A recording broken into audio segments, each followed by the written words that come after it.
ఈ రోజుల్లో ఏ జ్వరం వచ్చినా కూడా యాంటీబయాటిక్స్ వాడటం అనేది సర్వసాధారణం అయిపోయింది. అసలు ఏంటి యాంటీబయాటిక్ అంటే ఏంటి అనేది కూడా చాలామందికి దాని గురించి అవగాహన ఉండట్లేదు. దానివల్ల ఏంటంటే యాంటీబయాటిక్స్ వాడితేనే జ్వరం తగ్గుద్ది, లేకపోతే తగ్గదు అనే ఒక అపనమ్మకం బాగా ఎక్కువగా ఉంది. సో ఇందులో మనం గమనించాల్సింది ఏంటంటే ఈ యాంటీబయాటిక్స్ అనేది ఒకప్పుడు అంటే కొన్ని సంవత్సరాల క్రితం 1940 అంటే 1800 ఆ రేంజ్లో ఎక్కువ యాంటీబయాటిక్స్ లేవు.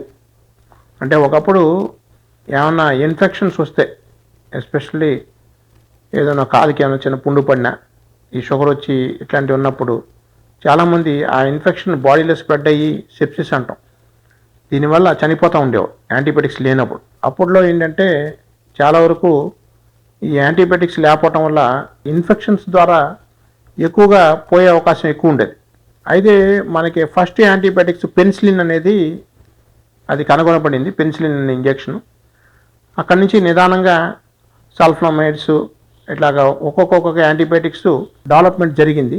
ఈ యాంటీబయాటిక్స్ వచ్చిన తర్వాత మానవాళి మొత్తాన్ని మారిపోయింది అనమాట. అంటే ఒకప్పుడు చిన్న దెబ్బ తగిలి చచ్చిపోయే పరిస్థితి నుంచి పెద్ద పెద్ద ఇన్ఫెక్షన్స్, ఒక్కోసారి యాక్సిడెంట్స్లో చిన్న కాలుగీలు పెద్ద బాగా డ్యామేజ్ అయిపోయి ఉంటుంది. అలాంటప్పుడు ఒకప్పుడు ఆ కాలుని తీసేయాల్సి వచ్చే పరిస్థితి నుంచి ఇప్పుడు యాంటీబయాటిక్స్ అన్నీ వచ్చిన తర్వాత చాలా వరకు ఇట్లాంటి యాంపిటేషన్స్ కానీ, అంటే తీసేయటం లాంటివి కానీ చేయటం కాకుండా ఈవెన్ ప్రాణాలు పోకుండా కూడా రక్షించుకునే అవకాశం వచ్చిందనమాట.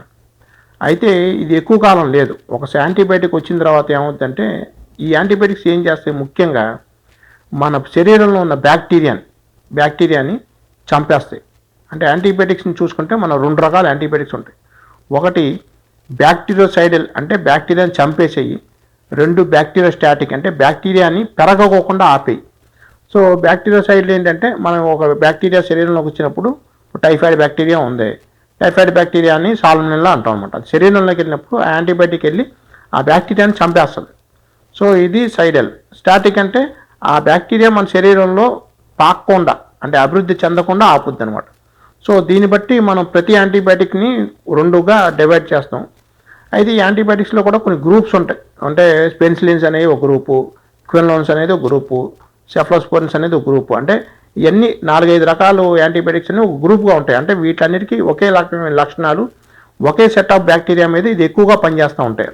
సో ఇలాగ కనిపెట్టి ఈ యాంటీబయాటిక్స్ ఏంటంటే అప్పటి నుంచి ఇక అదే వేస్తే తగ్గిపోతుంది కదా అనేసి వాడకం స్టార్ట్ అయిన తర్వాత ఏమైందంటే ఎక్కువగా వాడటం వల్ల ఆ యాంటీబయాటిక్స్లో ఇప్పుడు మనకి మస్కిటోస్, దోమలు పోవడానికి ఆల్ అవుట్ అని ఇట్లాంటివన్నీ వాడుతూ ఉంటాం. సో ఒకప్పుడు ఒక 10-15 ఏళ్ల క్రితం ఆల్ అవుట్ పెట్టినప్పుడు, ఆ మస్కిటో కాయిల్స్ పెట్టినప్పుడు ఆ దోమలన్నీ చచ్చిపోయి కింద పడిపోయి ఉండే. ఒక గంటకు అరగంటకు చూస్తే ఇన్ని దోమలు కింద పడిపోయి ఉంటాయి. ఇప్పుడు ఈ రోజుల్లో మీరు 2-3 ఆల్అవుట్లు పెట్టినా కూడా దోమలు అలా తిరుగుతున్నాయి. ఎందుకంటే దానికి రెసిస్టెన్స్ వచ్చింది. అంటే అక్కడ ఉన్న ఎన్విరాన్మెంట్లో కూడా అది తిరగగలిగే సామర్థ్యాన్ని పెంపొందించుకుంది. అలాగే ఈ బ్యాక్టీరియా కూడా మన బాడీలో ఉన్న యాంటీబయాటిక్ దాని మీద పనిచేయకుండా దానికి కొంత శక్తి సామర్థ్యాలు వస్తాయి అనమాట. అవి కొన్ని దాని జీన్స్ ఉంటాయి. ప్రతి బ్యాక్టీరియాకి ఒక జీన్ ఉంటుంది. ఆ జీన్లో కొన్ని తేడాలు తెచ్చుకోవటం వల్ల ఆ యాంటీబయాటిక్స్ మనం ఏదైతే వాడుతున్నామో దాని మీద వాడకుండా, దాని మీద పనిచేయకుండా, దీన్ని యాంటీ మైక్రోబియల్ రెసిస్టెన్స్ అంటాం, AMR.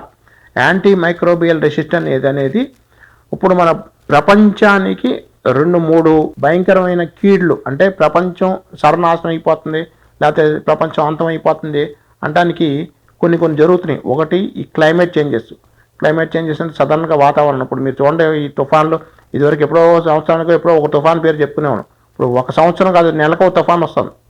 సో ఇలాగా. రెండోది టెంపరేచర్స్ కూడా మీకు చూసుకుంటే ఒకప్పుడు 30-40 అంటే ఎక్కువ అనుకునేవాడు, ఇప్పుడు 50నే హైయెస్ట్ రికార్డెడ్ టెంపరేచర్ అయిపోయింది. సో ఈ టెంపరేచర్స్ కూడా పెరగటం, ఇవన్నీ గ్లోబల్ వార్మింగ్, ఇవన్నీ కూడా ఈ క్లైమేట్ చేంజెస్ వల్ల ఏదైతే ఉన్నాయో డ్యామేజ్ జరుగుతుందో అదంతా ఒక ఎత్తు అయితే, యాంటీ మైక్రోబియల్ రెసిస్టెన్స్ అనేది కూడా ఎట్లా ఉంటుందంటే కొన్నాళ్ళకే మనం వాడే మందులన్నీ కూడా పనిచేయవు. ఈ పనిచేయకపోవటం వల్ల చిన్న యూరిన్ ఇన్ఫెక్షన్ కూడా మనిషి ప్రాణం పోయే అవకాశాలు వస్తున్నాయి అన్నమాట. సెప్సిస్లోకి వెళ్ళి ఆ బాడీలోకి బ్యాక్టీరియా అంతా పాకిపోయి మనం వాడే యాంటీబయాటిక్స్ ఏమీ పనిచేయకపోవటం వల్ల అది కూడా మనిషి మళ్ళీ ప్రమాదానికి దారితీస్తుంది. ఈ కొన్ని ఏంటంటే ఈ కొత్త కొత్త జబ్బులు రావటం, ఇట్లా క్లైమేట్ చేంజ్ రావటం, ఇవన్నీ కూడా ఇప్పుడు మన మానవాళికి పొంచిన ముప్పులు. సో అందులో ఒకటి యాంటీ మైక్రోబియల్ రెసిస్టెన్స్ అనమాట. సో ఇది ఎంత ఎక్కువగా ఉందంటే ఏఎంఆర్ మనం ఎన్ని యాంటీబయాటిక్స్ వాడుతుంటే అంత పెరుగుతూ ఉంటాం. సో ఈ బ్యాక్టీరియాకి అన్నీ ఒక 50% బ్యాక్టీరియాలు వేసే ఏదైతే యాంటీబయాటిక్ ఉందో దానికి పనిచేయటం. దానివల్ల మీకు జ్వరాలు తగ్గవు. దానివల్ల మనిషి ఒక రోజు ఉండాల్సిన జబ్బు వారం 10 రోజులు ఉంటుంది. అంటే మనం ఒక హాస్పిటల్కి వెళ్ళి అడ్మిట్ అయితే 2 రోజుల్లో తగ్గిపోవాల్సిన జబ్బు ఒక వారం రోజుల్లో 2 వారాల్లో ఉండాల్సి వస్తుందంటే డైరెక్ట్గా మనకి హెల్త్ లాస్, రెండోది అమౌంట్స్ కూడా, ఇప్పుడు హాస్పిటల్లో అయ్యే ఖర్చులు కూడా దాన్ని ప్రభావం చూపిస్తుంది. సో ఇన్ని దుష్పరిణామాలు ఉన్నాయి. సెకండ్ థింగ్ ఏంటంటే ఈ యాంటీబయాటిక్స్ లాస్ట్ 10 yearsలో కొత్తగా ఏది కనిపెట్టలా. చాలా వరకు మనం ఎప్పటి నుంచో ఉన్న యాంటీబయాటిక్సే వాడుకుంటున్నాం, లేదా దాన్ని కొన్ని మాడిఫై చేయి వాడుతున్నాం. కానీ కొత్తగా నియర్ ఫ్యూచర్లో ఇన్ని యాంటీబయాటిక్స్ వస్తున్నాయి అనేది అసలు లేవు. డౌన్ అంటే ఇంకొన్ని సంవత్సరాలు పోతే కొత్త యాంటీబయాటిక్కే రాదు. ఎందుకంటే ఇప్పుడు మనకి మొన్న చూసాం కోవిడ్లో, ఆ కోవిడ్కి ఫస్ట్లో మనకి ఏం మందులు లేవు అనుకున్నాం. తర్వాత హెచ్సిక్యూఎస్ అని అయ్యని ఇవన్నీ, తర్వాత ర్యామ్డెసివిర్ అని ఈ ఒక్కొక్కటి వచ్చినాయి. తర్వాత వాడటం మొదలెట్టాం. సో అలాగా ఒక జబ్బు వచ్చినప్పుడు దానికి ఆ ట్రీట్మెంట్ డెవలప్ చేయడానికి టైం పడుతుంది. అంటే కోవిడ్లో ఒక రకంగా టీకా కానీ అవి కానీ చాలా త్వరగా వచ్చినాయి.